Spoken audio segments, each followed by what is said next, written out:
Cédric Cizère, on est les champions, hein, c'est ça. Ah là là, écoutez-moi cette musique. Bonjour mes chers compatriotes. Mettez-moi cette musique. La musique va partir. Voilà. On est tous ensemble. Ah Patrick, ça nous a porté chance hier, Johnny. On l'a mis hier. Ouais. Alors je mettrai tous les jours cette chanson pour aller jusqu'au bout de l'Euro parce que je veux réhabiliter cette chanson qui nous a fait perdre en 2002.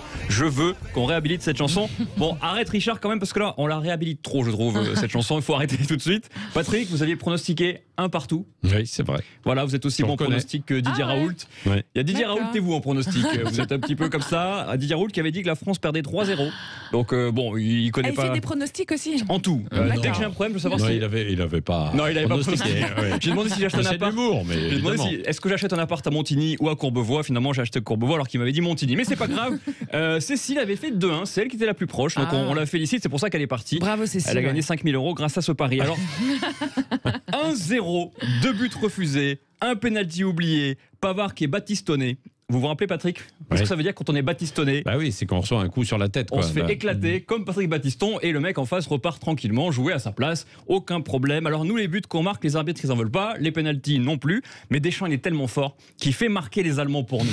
Mais bon, il nous a habitués, ça fait 7 ans qu'il réussit à faire marquer Olivier Giroud sans qu'il joue.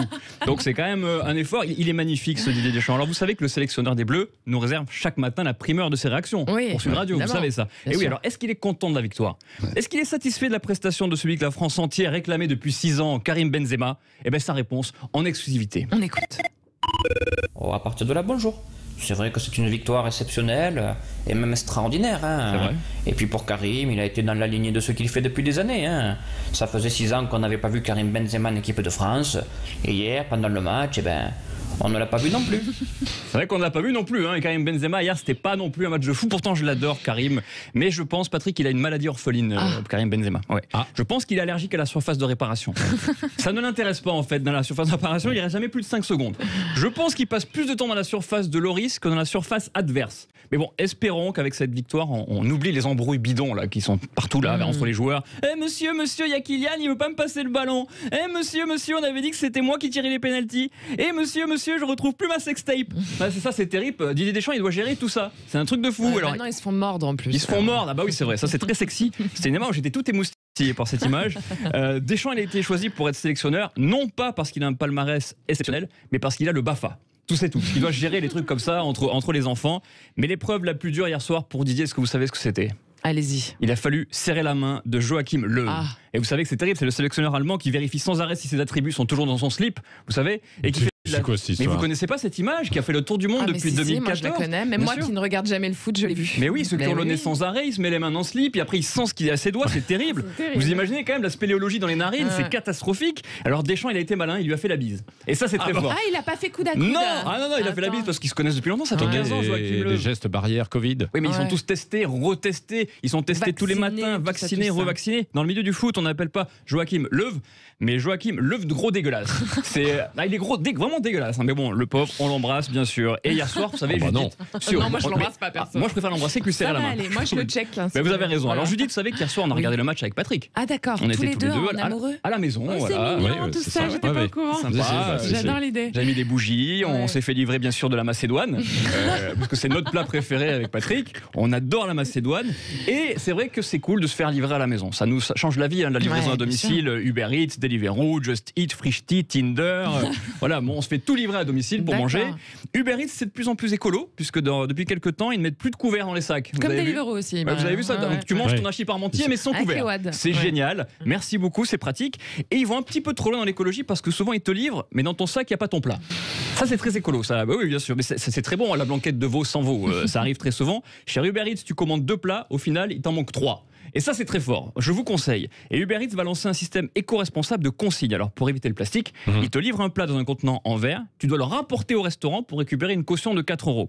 En gros, tu te fais livrer pour ne pas avoir à te déplacer, mais au final, tu vas te déplacer pour apporter ton plat. Je ne comprends rien. Je ne comprends pas comment on peut faire ça, alors que nous, on ne veut même pas faire 200 mètres pour aller chercher un sundae au chocolat chez McDo. Ça nous saoule. Donc, on ne va pas ramener un plat pour l'écologie. Pour 4 €. Non, je suis blindé, je travaille sur Sud Radio. Alors, j'avoue que j'ai souvent un problème avec des nuggets qui disparaissent quand je me fais livrer. Ça vous arrive ça aussi ou pas ? Je vous assure, j'ai toujours des nuggets. Je ne commande jamais de nuggets. Ah ben voilà, moi tous les matins, c'est mon petit déjeuner. Alors je vais vous livrer la technique pour être sûr de manger 5 nuggets quand vous vous faites livrer, puisque les livreurs, je pense qu'ils en prennent quelques-uns. Vous savez ce que c'est ? c'est toujours commander une boîte de vin. Avec un peu de chance, il en restera au moins 5. Le livreur en aura mangé que 15 seulement. Ça suffit largement. Parce que Uber Eats, c'est comme si tu mangeais au resto chez toi, mais ça coûte 2 fois plus cher. C'est livré renversé et froid. Mais j'aime bien quand même. Ah, vous n'êtes pas satisfait, hein. Non, je suis pas satisfait du tout. Mais c'est vrai que c'est sympa les livraisons à domicile, mais tu peux attendre tellement longtemps que tu as plus vite fait de passer un CAP cuisine que de faire le plat toi-même. En fait, je comprends pas en fait ce système. Et il y en a un qui se fait souvent livrer. Est-ce que vous savez qui c'est ? C'est notre ami qui nous appelle tous les jours, Jean Castex. Jean Castex, il se fait livrer tout le temps. Il adore la pizza au foie gras. Il adore les pâtes au foie gras. Il adore les Paris-Brest au foie gras. Vous allez voir que pour lui, se faire livrer ses repas ou les élections, pour lui, c'est un petit peu la même chose. Il a trouvé une espèce de parallèle très intéressant. Alors écoutons son analyse en direct de Matignon, bien sûr.